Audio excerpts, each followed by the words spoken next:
Pasti kalian udah nggak asing lagi kan sama kode kotak-kotak hitam putih yang ada di setiap warung, kafe, sampai mall? Yap, itu Kris. Cuma modal scan pakai HP, bayar apa aja jadi super gampang, cepat, dan efisien.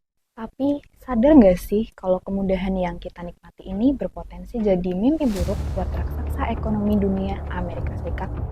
Ya, sistem pembayaran digital Indonesia seperti KRIS dan Gerbang Pembayaran Nasional atau GPN menjadi sorotan dalam negosiasi dagang terbaru antara Indonesia dengan Amerika Serikat. Kok bisa? Yuk kita bongkar.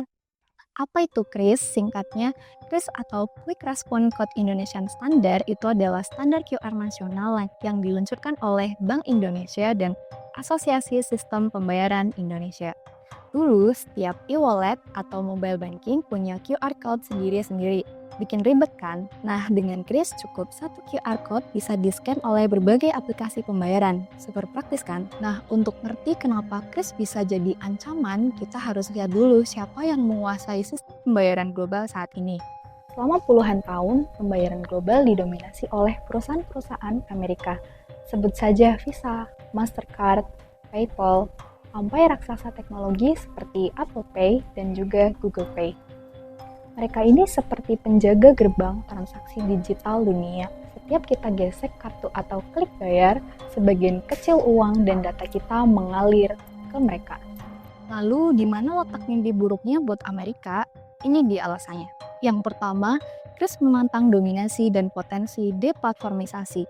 Sistem seperti Kris menawarkan alternatif. Negara-negara lain jadi punya pilihan dan gak lagi 100% bergantung pada jaringan pembayaran Amerika. Semakin banyak negara yang punya sistem sendiri, semakin berkurang pengaruh Amerika. Yang kedua, biaya transaksi yang lebih rendah. Salah satu senjata utama Kris adalah biayanya yang sangat rendah, apalagi untuk UMKM. Bayangkan kalau model ini diadopsi di seluruh dunia, pendapatan raksasa dari biaya transaksi internasional bisa ikut tergerus. Yang ketiga, kedaulatan data.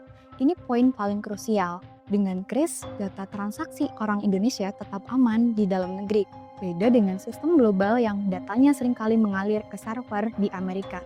Ingat, siapa yang mengontrol data, dia yang pegang kendali. Yang keempat, Kris bisa menjadi model inspirasi bagi negara lain. Kris menjadi contoh bagi negara lain untuk membangun sistem pembayarannya sendiri. Ini penting karena Amerika sering menggunakan kekuatan finansialnya sebagai alat politik. Contohnya, untuk menjatuhkan sanksi. Dengan adanya alternatif yang kuat seperti Kris, kekuatan Amerika untuk menekan negara lain jadi berkurang. Yang kelima, alat geopolitik Amerika semakin melemah.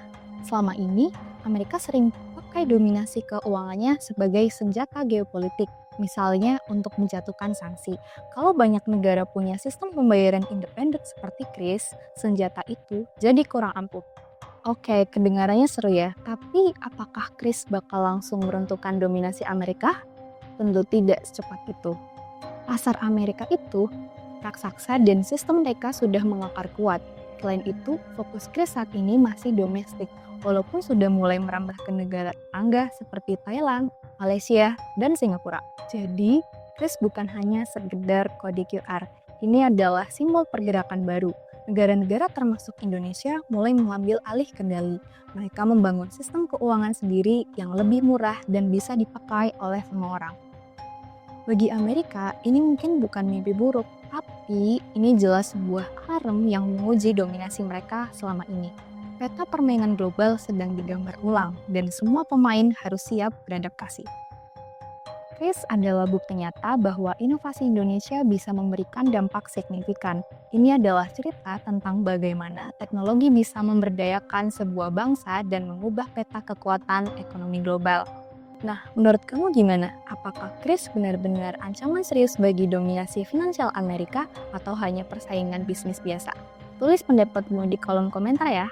Jangan lupa like video ini jika kamu suka, share ke teman-teman kamu, dan subscribe channel kami biar nggak ketinggalan konten-konten menarik lainnya.